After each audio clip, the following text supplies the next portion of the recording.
அனைவருக்கும் வணக்கம். இன்று நாம் ஒரு புதிய கதையோடு வந்திருக்கிறோம். இதுவரை நம்ம மாயா கட்டைகள் சேனலை சப்ஸ்கிரைப் பண்ணாதவங்க தயவு செய்து சப்ஸ்கிரைப் பண்ணிடுங்க.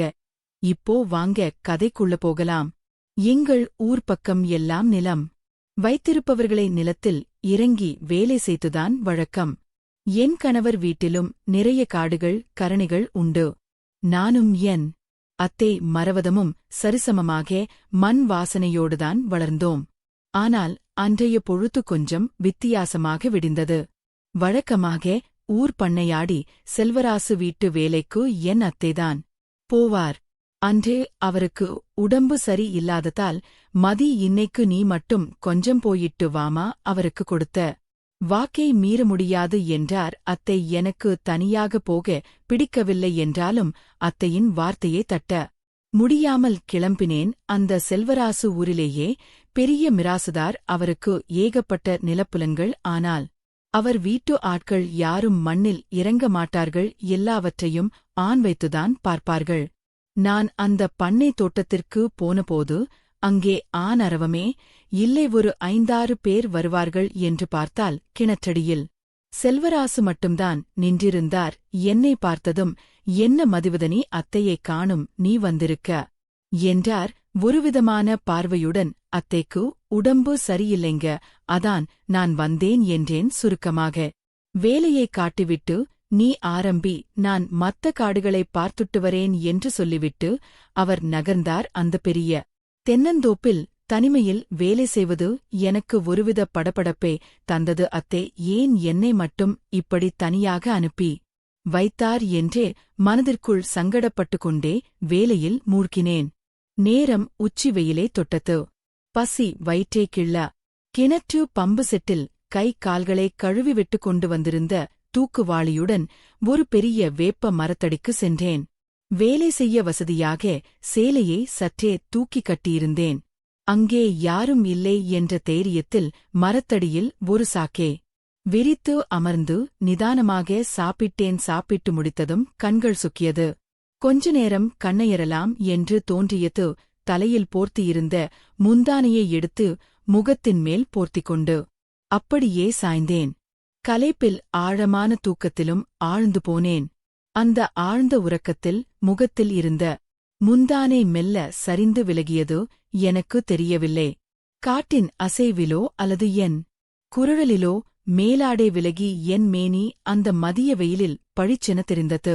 அந்த ஏகாந்தமான நேரத்தில் நான் அறியாமலேயே ஒரு ஜோடி கண்கள் என்னை உற்று பார்த்துக் கொண்டிருப்பதை நான் உணரவில்லை. அந்த செல்வராசு எப்போது வந்தாரோ, எவ்வளவு நேரமாக அங்கே நின்றிருந்தாரோ, நான் தூக்கத்தில் ஒரு அழகிய சிலையாக அங்கே கிடந்தேன். தூக்கம் கலைந்து நான் திடுக்கிட்டு எழுந்தபோது என் சேலை கலைந்திருந்ததும் முந்தானே விலகியன் மேனியை காட்டிக் கொண்டிருந்ததும் எனக்கு பேரதிர்ச்சியே தந்தது. பதற்றத்துடன் ஆடையை சரி செய்தபடி நிமிர்ந்தேன். செல்வராசு பண்ணையாடி சற்று தள்ள நின்றிருந்தார். அவர் கண்கள் எங்கே நிலைத்திருந்தன என்பது சொல்லாமலே எனக்கு புரிந்தது. ஐயோ, நீங்க எப்ப வந்தீங்க என்று படபடப்புடன் கேட்டேன். அவர் ஒரு குறும்பு சிரிப்புடன் இப்பத்தான் வந்தேன், மதிவேலை இருக்கும்னு சொன்னேன். ஆனால் நீ என்னடான்னா இங்க அசந்து தூங்கிட்டு இருக்க என்றார். அவர் குரலில் ஒருவிதமான அழுத்தம் இருந்தது. நான் எதை மறைக்க முயன்றேனோ அதே அவர் ஏற்கனவே பார்த்துவிட்டார் என்பது அவர் பார்வையில் தெரிந்தது. என் இதயம் வேகமாக துடித்தது. இல்லைங்க, சாப்பிட்டதும் கொஞ்சம் களைப்பாய் இருந்தது. அதான் தெரியாம கான் அசந்துருச்சு, நீங்க சொன்ன வேலையை முடிச்சிட்டேன் என்றேன் தழுதழுத்த குரலில். அவர் மெல்ல என் அருகில் நெருங்கி வந்தார்.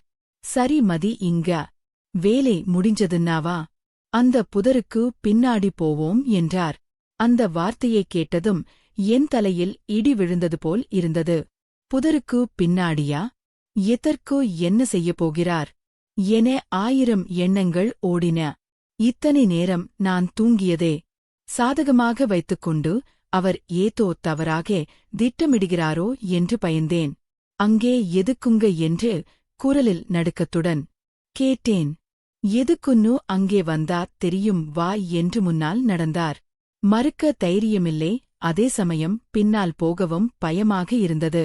அத்தையை மனதுக்குள் திட்டிக்கொண்டே அவருக்கு பின்னால் நடந்தேன். மூச்செடிகளும் குதர்களும் அடர்ந்த அந்த இடத்திற்குள் அவர் நுழைய சொன்னபோது என் உடல் நடுங்கியது. பண்ணையாரே, அங்கே வேலையே இல்லையே, ஏன் கூப்பிடுறீங்க? எனக்கு பயமாயிருக்கு, நான் வீட்டுக்குப் போறேன் என்று பின்வாங்கினேன். அவர் சட்டென்று திரும்பி, இவ்வளவு தூரம் வந்துட்டு பயந்தாய் எப்படி? உள்ளே வா மதிவதனி. உள்ளே வந்தாதான் நான் என்ன சொல்ல வரேன்னு உனக்கு தெரியும். இது ரொம்ப முக்கியமான விஷயம் என்று வற்புறுத்தினார். நான் ஒருவித தவிப்புடன் அந்த புதர்களுக்குள் நுழைந்தேன். செடிகள் என் தோலில் உரசியது. ஒரு வழியாக அந்த தடையை தாண்டி மறுபக்கம் சென்றோம். அங்கே சென்றதும் அவர் சொன்ன விஷயம் என்னை வியப்பில் ஆழ்த்தியது. பார்த்தியா மதி, இதுதான் விஷயம். இந்த புதரை தாண்டி வந்தா நேரடியா மிளகாய் தோட்டத்துக்கு போயிடலாம். இல்லன்னா 1 ஏக்கர் நிலத்தை சுத்திட்டு வரணும். உனக்கு வேலை மெச்சமாகட்டும்னுதான் இந்த ஷார்ட்கட் வழியே காட்ட கூப்பிட்டேன் என்றார் சாதாரணமாக. அப்போதுதான் என் மூச்சு சீரானது. அடர்ந்த செடிகளுக்கு இடையில் ஒழிந்திருந்த அந்த சிறு பாதையை காட்டிவிட்டு அங்கே வளர்ந்திருந்த 1 மணி நேர களை எடுக்கும் வேலையை மட்டும் முடித்துவிட்டு போக சொன்னார். நான் ஊருக்குள்ள ஒரு வேலையா போறேன். நீ இதை முடிச்சிட்டு நேரா வீட்டுக்கு கிளம்பு என்று சொல்லிவிட்டு அவர் கிளம்பினார். அவர் போன திசையையே பார்த்து கொண்டிருந்தேன். தூக்கத்தில் நான் கிடந்த கோலத்தை பார்த்துவிட்டு அவர் ஏதோ செய்யப் போகிறார் என்று தப்பாக நினைத்துவிட்டேனே என்று எனக்கே வெட்கமாக இருந்தது. அந்த புதர்களுக்கு பின்னால் அவர் காட்டியது புதிய வேலையை மட்டுமல்ல, 1 நிமிடம் என் கற்பனையை சிதறடித்த அந்த திக் அனுபவத்தைதான். செல்வராசு பண்ணையாடி புதர்களை தாண்டி சென்ற பிறகு அந்த மிளகாய் தோட்டத்தில் நான் மட்டும் தனியானேன். கையில் களை எடுக்கும் கருவி இருந்தாலும் என் மனம் மட்டும் இன்னும் அதே வேப்ப மரத்தடியிலேயே நின்று கொண்டிருந்தது. நான் தூங்கிய கோலத்தை அவர் பார்த்த அந்த நிமிடங்கள், அவர் என் அருகில் வந்து நின்றபோது நான் உணர்ந்த அந்த நிழல், இவையெல்லாம் வெறும் கனவா அல்லது நிஜமா? அவர் காட்டிய அந்த ஷார்ட்கட் பாதை வெறும் வழிதானா அல்லது என் பயத்தை மறைப்பதற்கான ஒரு தந்திரமா? சூரியன் மெல்ல மறையத் தொடங்கி வானம் செந்நிறமாக மாறியிருந்தது. காற்றில் ஈரப்பதம் கூடி பறவைகளின் சத்தம் மட்டும் அந்த தோட்டத்தில் எதிரொலிந்தது. வேலை முடிந்து நான் மீண்டும் அந்த புதிரின் வழியாக திரும்பி வந்தபோது மரத்தடியில் நான் விரித்து போட்டிருந்த சாக்கு அப்படியே கிடந்தது. அங்கே நின்றபோது 1 நிமிடம் உடல் சிலிர்த்தது. பண்ணையாடி சொன்னது போல அவர் ஊருக்குதான் சென்றாரா?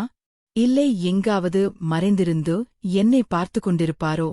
திடீரென்று புதருக்குப் பின்னால் ஒரு சலசலப்பு கேட்டது. யாரது என்று குரல் உயர்த்தி கேட்டேன். யாரும் பதில் சொல்லவில்லை. ஒருவேளை காற்றாக இருக்கலாம். ஆனால் என் உள்ளுணர்வோ ஏதோ ஒன்றை சொல்லிக் கொண்டே இருந்தது. அவசரமாக என் தூக்குவாளியை எடுத்துக்கொண்டு கிளம்பினேன். வரப்பு பாதையில் நடக்கும்போது என் நிழல் எனக்கு பின்னால் நீண்டு விழுந்தது. வீட்டுக்கு சென்றதும் அத்தை வாசலிலேயே அமர்ந்திருந்தார். என்ன மதி, இவ்வளவு நேரம் ஆகிடுச்சு, வேலை அதிகமோ என்று விசாரித்தார். இல்லே அத்தை, கொஞ்சம் களை எடுக்க வேண்டியிருந்தது, அதுதான் லேட் என்று உண்மையை முழுமையாக சொல்லாமல் மறைத்தேன். அன்று இரவு தூங்கும்போது எனக்கு தூக்கமே வரவில்லை.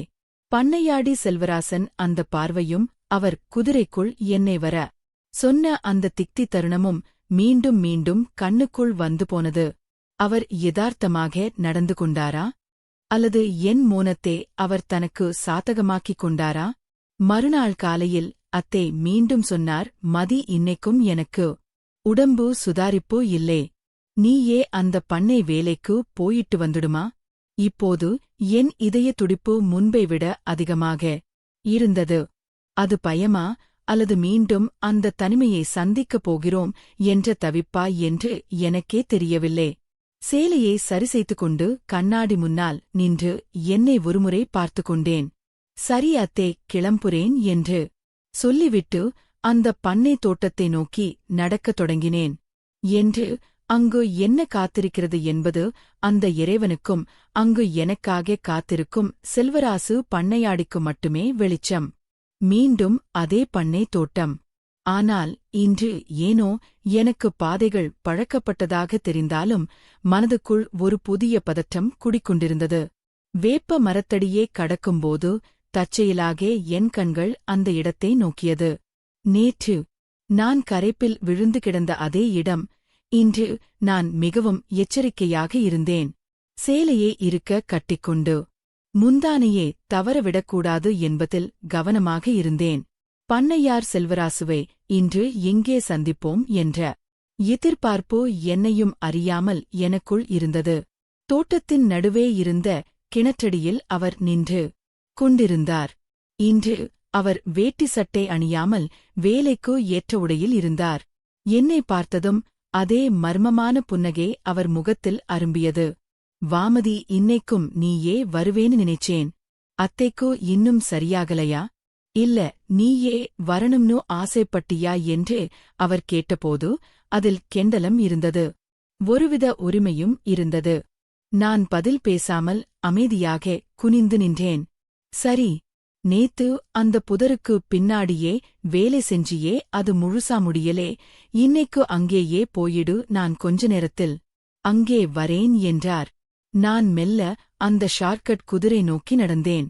அடர்ந்த செடிகளைக் கடந்து மிளகாய் தோட்டத்திற்குள் சென்றபோது அங்கே ஒரு சிறிய ஓலை கொட்டகை இருப்பதை கவனித்தேன். நேற்றைய அவசரத்தில் அது என் கண்ணில் படவில்லை. சிறிது நேரத்தில் சலசலவென்ற சத்தம் கேட்க செல்வராசு உள்ளே நுழைந்தார். அவர் கையில் 2 இளநீர்கள் இருந்தன. இந்தா, மதிவெயில் ஏறுது. இதை குடிச்சிட்டு வேலையே ஆரம்பி என்று நீட்டினார். நான் வாங்க தயங்கியபோது, ஏன் மதி, நான் என்ன அவ்வளவு கெட்டவனா? நேத்து நீ தூங்கும்போது கூட நான் உன் பக்கத்தில்தான் இருந்தேன். நினைச்சிருந்தா என்று இழுத்தவர் சட்டென்று நிறுத்திவிட்டு என் கண்களை ஊடுருவி பார்த்தார். அவர் சொல்ல வந்த விஷயம் என் நரம்புகளில் மின்னலாய் பாய்ந்தது. பண்ணையாரே, நீங்க என்ன சொல்றீங்கன்னு எனக்கு புரியுது. ஆனால் நான் தடுமாறினேன். உனக்கு என்ன பயம் மதி? இங்கே நாம 2 பேரை தவிர வேறு யாருமே இல்லே. இந்த தோட்டம், இந்த புதர், இந்த கொட்டகை எல்லாமே நம் ரகசியத்தை மட்டும்தான் பேசும் என்று அவர் என் அருகில் நெருங்கி வந்தார். அவர் கைகள் தற்செயலாக என் கைகளில் பட்டபோது என் உடலில் ஒரு மின்சாரம் பாய்ந்தது போன்ற உணர்வு. பயமா அல்லது பரவசமா என்று பிரிக்க முடியாத ஒரு உணர்ச்சியில் நான் சிலையாக நின்றேன். அந்த தனிமை, அந்தி நேரத்து அமைதி, அவரது நெருக்கம் எல்லாம் சேர்ந்தோ ஏதோ ஒரு விபரீதத்தை நோக்கி என்னை இழுத்து செல்வது போல் இருந்தது.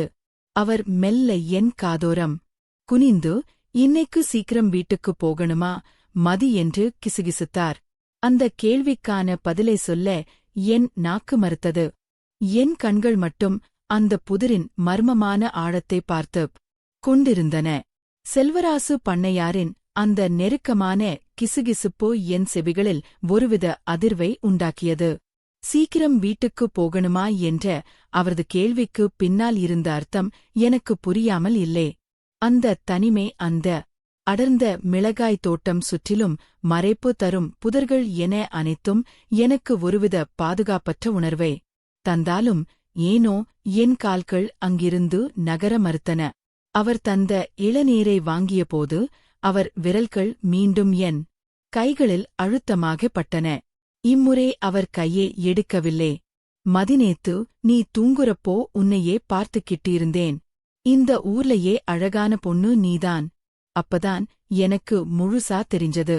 மரகத அத்தை உன்னை இவ்வளவு காலமா இப்படி மறிச்சு வச்சிருக்கக் கூடாது என்றார் ஒருவிதமான காந்த குரலில். பண்ணையாரே, அத்தே, பாவம், என்னை நம்பித்தான் அனுப்பி வச்சாங்க. இது தப்புனா என்று நான் பலவீனமாக சொன்னேன். என் வார்த்தைகளில் இருந்த உறுதியை விட நடுக்கமே அதிகமாக இருந்தது. அவர் ஒருபடி முன்னே வந்து என் சேலையின் முந்தானையே லேசாக தொட்டார். தப்புனா எது தப்புமதி? உன்னோட இந்த அழகை ரசிக்கிறது தப்பா, இல்ல இந்த தனிமையை பயன்படுத்திக்க நினைக்கிறது தப்பா? யாருக்கும் தெரியாத வரைக்கும் எதுவுமே தப்பில்லை என்று அவர் முகம் என் முகத்திற்கு மிக அருகில் வந்தது. என் இதயம் என் சட்டையை மீறி வெளியே குதிப்பது போல துடித்தது. அவர் கைகள் மெல்லே என் தோலில் பறந்தன. அந்த பொதுகளுக்கு அப்பால் உலகம் இயங்கிக் கொண்டிருந்தது. ஆனால் அந்த சிறுவட்டத்தில் நானும் அவரும் மட்டுமே இருந்தோம். சட்டென்று தூரத்தில் ஒரு மாட்டு வண்டியின் சத்தம் கேட்டது. யாரோ அந்த பக்கமாக வருவது போல தோன்றியது. நான் திடுக்கிட்டு விலகினேன். யாரோ வராங்க பண்ணையாரே விடுங்க என்றேன் பதற்றத்துடன். செல்வராசு சற்றும் பதறாமல், பயப்படாதே மதி, அவங்க அந்த பாதையில போறாங்க, இங்க வரமாட்டாங்க, ஆனா உன் பையன் எனக்கு பிடிச்சிருக்கு என்று சொல்லி சிரித்தார். தொடர்ந்து, சரி நீ வேலையே பாரு, இன்னைக்கு சாயங்காலம் வேலை முடிஞ்சதும் நான் உனக்காக காத்திருப்பேன். நேத்து போன அதே ஷார்ட்கட் புதர் வழியா வராமா, இந்த கொட்டகைக்கு பின்னாடி ஒரு பாதை இருக்கு, அங்க வா, உனக்கு ஒரு சர்ப்ரைஸ் வச்சிருக்கேன் என்று கண்ணசைத்துவிட்டு நகர்ந்தார். வேலையில் என் கவனம் செல்லவில்லை. அந்த சர்ப்ரைஸ் என்னவாக இருக்கும்? அவர் என்னிடம் என்ன எதிர்பார்க்கிறார்? என் மனசாட்சி ஒரு பக்கம் வீட்டுக்கு ஓடிவிடு என்று எச்சரித்தது. இன்னொரு பக்கம் இதுவரை அனுபவித்திராத அந்த புதிய உணர்வும் பண்ணையாரின் கம்பீரமான மர்மமும் என்னை ஈர்த்தன. மதிய வெயில் மெல்ல தணிந்து மாலை நிழல் தரையை தொட ஆரம்பித்தது. நான் வேலை செய்து கொண்டிருந்தாலும் என் கண்கள் அடிக்கடி அந்த கொட்டகைக்கு பின்னால் இருந்த அந்த ஒற்றையடி பாதையையே பார்த்துக் கொண்டிருந்தன.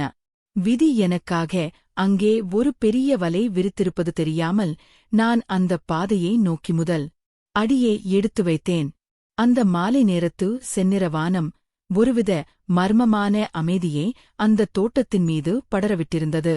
பண்ணையார் சொன்ன அந்த ஒற்றையடி பாதை காய்ந்த சருகுகள் நிறைந்த ஒரு குறுகலான வழியாக இருந்தது. ஒவ்வொரு அடையும் எடுத்து வைக்கும்போது என் மனதுக்குள் பயமும் ஒருவித அறியாத ஆவலும் மோதிக்கொண்டன. கொட்டகைக்கு பின்னால் இருந்த அந்த பாதை ஊருக்கே தெரியாத ஒரு சிறு பகுதிக்கு இட்டு சென்றது. அங்கே ஒரு சிறிய குளம், அதை சுற்றி அடர்ந்த மாமரங்கள். ஓர் நடமாட்டமே இல்லாத அந்த இடத்தில் செல்வராசு பண்ணையார் ஒரு மரத்தடியில் சாய்ந்தபடி எனக்காக காத்திருந்தார். என்னை பார்த்ததும் அவர் முகத்தில் ஒரு வெற்றி புன்னகை பூத்தது. வருவியா மாட்டையான்னு யோசிச்சேன் மதி, ஆனா உன் மனசு உன்னை இங்கே இழுத்துட்டு வந்துடுச்சு என்றார். அந்த தடித்த குரலில், பண்ணையாரே என்ன சர்ப்ரைஸ்னு சொன்னீங்களே, எதுக்காக இங்க வர சொன்னீங்க என்று படபடப்புடன் கேட்டேன். அவர் மெல்ல எழுந்து என் அருகே வந்தார். அவர் கையில் ஒரு சிறிய பட்டுத்த துணி இருந்தது. அதை மெல்ல பிரித்து காட்டினார். உள்ளே மின்னும் ஒரு தங்க மூக்குத்தி இருந்தது. இது உனக்காகத்தான் மதி, நேத்து நீ தூங்கும்போது உன் முகத்தை பார்த்தப்பவே நினைச்சேன். இந்த மூக்குத்தி உன் மூக்குல இருந்தா எவ்வளவு அழகா இருக்கும்னு என்று சொல்லி அதை என் முகத்திற்கு அருகில் கொண்டு வந்தார். நான் ஒருபடி பின்வாங்கினேன்.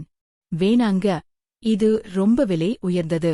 நான் இதை வாங்கிட்டா அத்தைக்கு என்ன பதில் சொல்லது? ஊர் உலகம் என்ன பேசும்?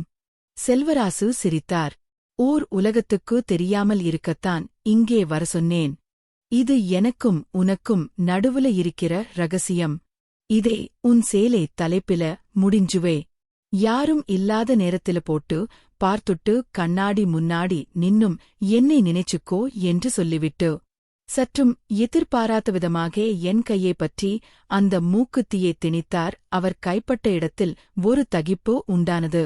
அவர் அப்படியே விடாமல் என் கையை மெல்ல இழுத்து தன் பக்கம் திருப்பினார். மதினியும் நானும் வெறும் ஆணும் பண்ணையாரும் இல்லை என்கிறது உனக்கும் தெரியும். அந்த புதர்களுக்குள்ள நாம கடந்து வந்த தூரம் சாதாரணமானது இல்லை. நீ எப்போ சம்மதிக்கிறியோ அன்னைக்கு இந்த தோட்டமே நமக்காகத்தான் இருக்கும் என்று என் காதோரம் குனிந்து ரகசியமாக சொன்னார் அவர். குரலில் இருந்த வசீகரம் என்னை நிலை குலைய செய்தது. என்னால் வேண்டாம் என்று சொல்ல முடியவில்லை. அதே சமயம் அவரை முழுமையாக ஏற்கவும் துணிவில்லை. நேரமாச்சில் நான் கிளம்புறேன் என்று சொல்லிவிட்டு தட்டு தனுமாறி அங்கிருந்து ஓடி ஓடி வந்தேன்.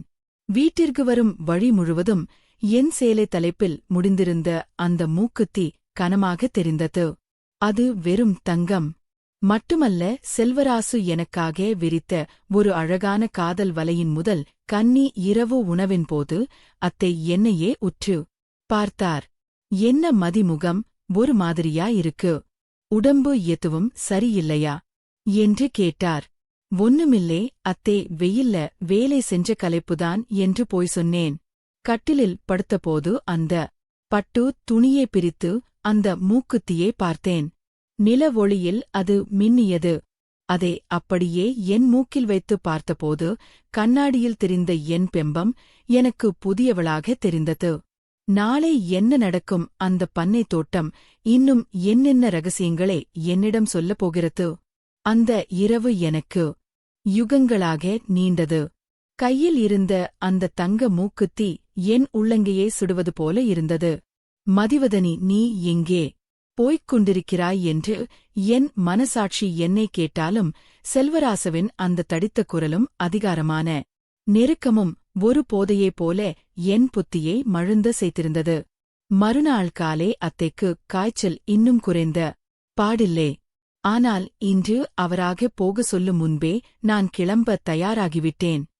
என் முகம் மாறி இருப்பதை அத்தை கவனித்திருக்க வேண்டும். மதிநேத்து பண்ணையாடி எதுவும் சொன்னாரா? முகம் ரொம்ப பூரிப்பாய் இருக்கு என்று அத்தை கேட்டபோது என் இதயம் ஒரு நிமிடம் நின்று துடித்தது. இல்லையே அத்தே, ஒன்னும் இல்லையே என்று சொல்லிவிட்டு சேலை தலைப்பில் அந்த மூக்குத்தியே இன்னும் பத்திரமாக முடிந்து கொண்டு தோட்டத்திற்கு விரைந்தேன். என்று தோட்டம் அமைதியாக இல்லை. மரங்கள் காற்றில் சலசலத்தன. அந்த பழைய கிடற்றடிக்கு சென்றபோது அங்கே செல்வராசி இல்லை. ஏனோ என் மனம் ஏமாற்றத்தில் தவித்தது. வேலையில் கவனம் செலுத்த முயன்றேன். ஆனால் கண்கள் மட்டும் அந்த புதர்வழி பாதையையே தேடின. சுமார் 1 மணி நேரம் கழித்து அந்த புதர்களுக்கு பின்னால் இருந்து ஒரு குரல் கேட்டது. மதி, இங்கே வா. அது செல்வராசுவின் குரல்தான். ஆனால் நேற்று இருந்த நிதானம் அதில் இல்லை. ஒருவித அவசரம் தெரிந்தது. நான் ஓடிச் சென்றேன். அந்த ஒற்றையடி பாதையின் முடிவில் அவர் ஒரு பெரிய ஆலமரத்தின் மறைவில் நின்றிருந்தார். மூக்குத்தி எங்கே என்று கேட்டார்.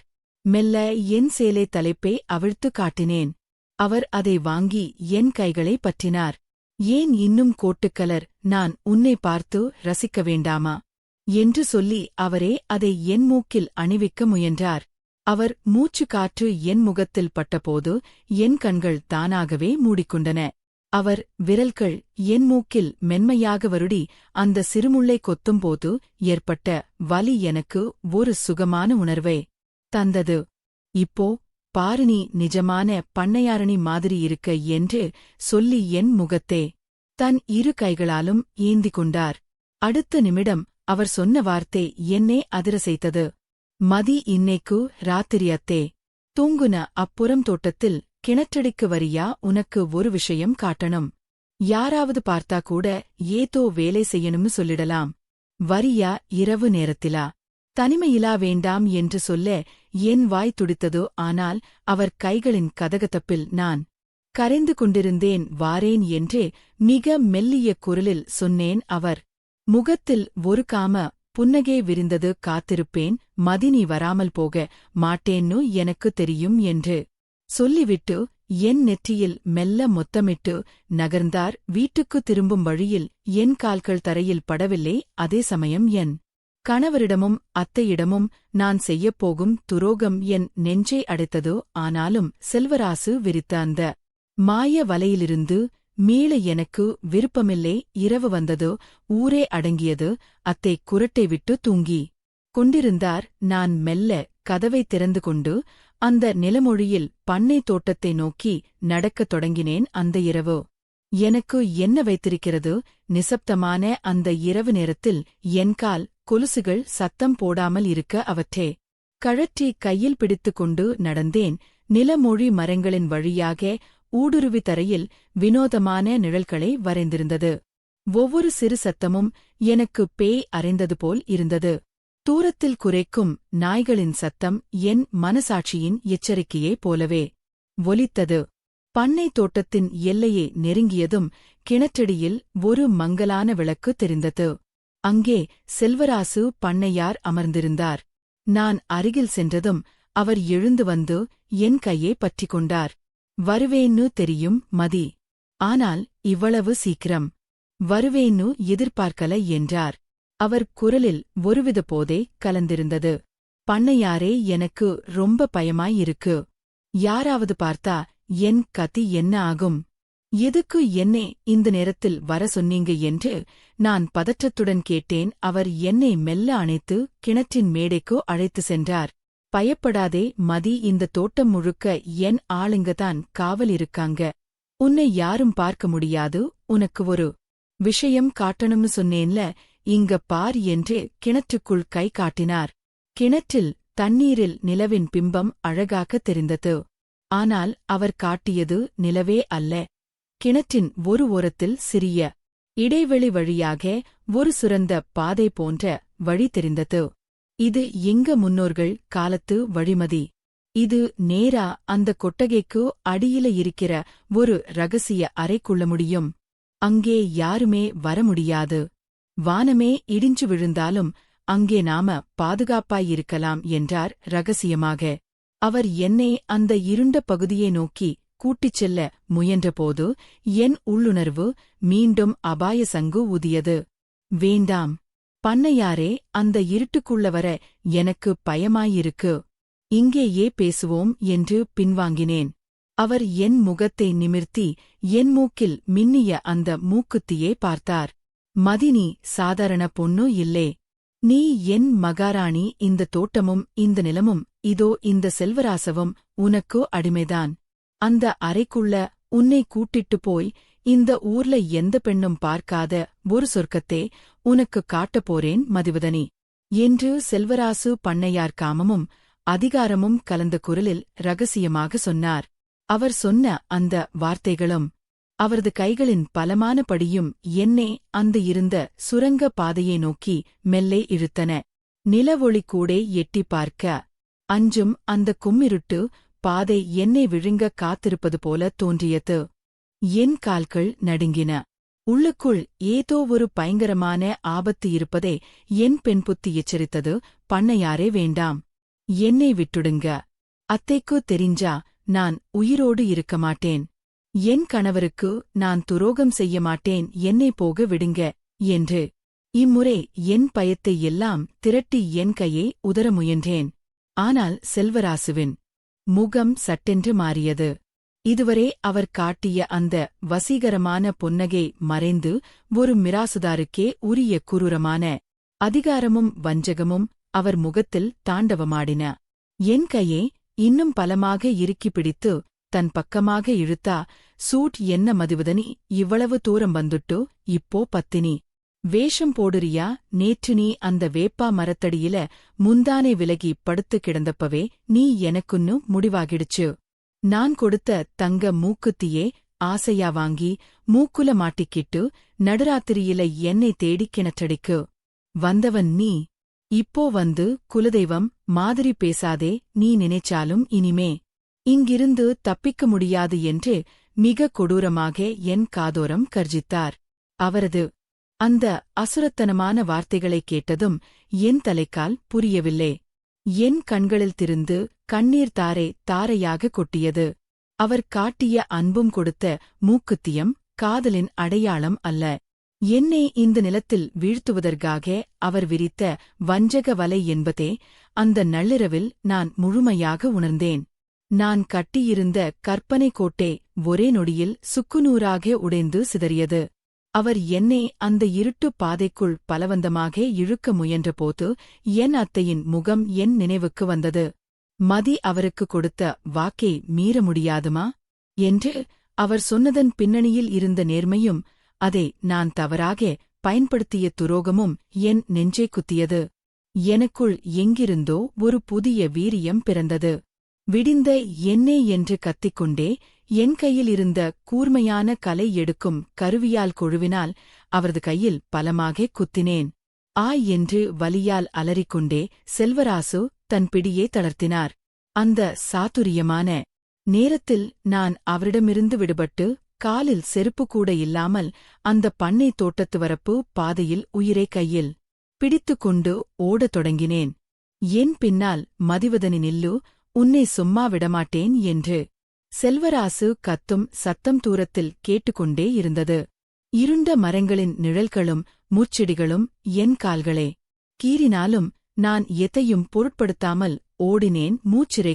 மூச்சிறைக்க என் வீட்டின் வாசலை அடைந்து கதவை திறந்து உள்ளே நுழைந்து தாழ்பாலிட்டேன். என் உடல் பயத்தால் நடுங்கிக் கொண்டிருந்தது.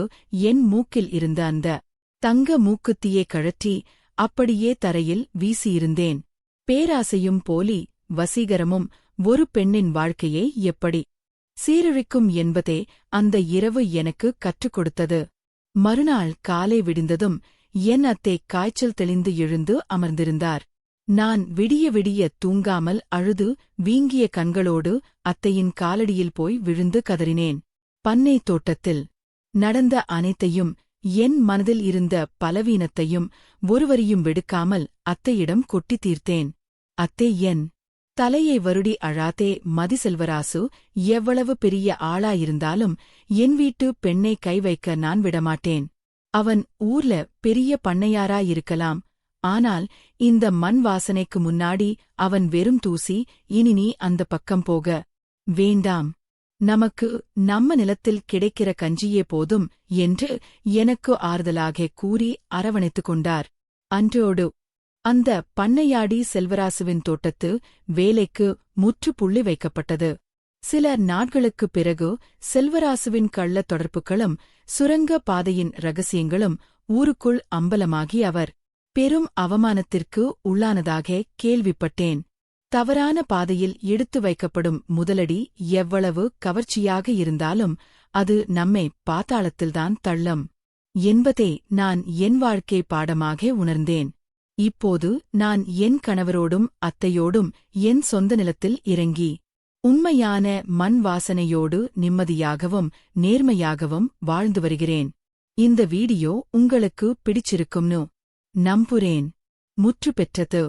எங்களின் கதைகள் உங்களுக்கு பிடித்திருந்தால் வீடியோவை லைக் செய்து உங்கள் நண்பர்களுக்கும் பகிர்ந்து எங்களை ஊக்குவியுங்கள். நம்ம சேனலை சப்ஸ்கிரைப் செய்ய மறக்காதீங்க.